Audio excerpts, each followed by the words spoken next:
Here's the 1986 5-ton Lennox again. I'm sad to say it's not running, and it never does, but yeah. It's way back there. Go back and have a look. And the unit you'll hear in the background running, so I'll flip this out, is a 2007 Lennox, which is running and moving a lot of leaves. This is it. It's kind of small for a 5-ton. The house is big though. It's got a big fat reciprocating compressor down there. 4-bladed fan. Oh, this is only a 4-ton. I'm sorry.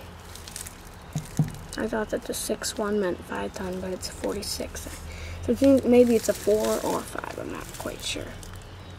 1986.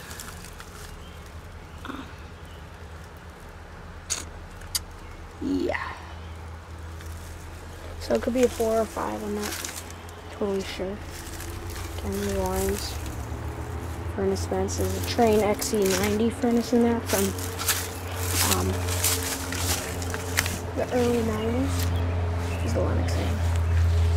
That's what it's matched up to. It's just a straight cool unit, but yeah, that's that. Thanks for watching. I hope you enjoyed.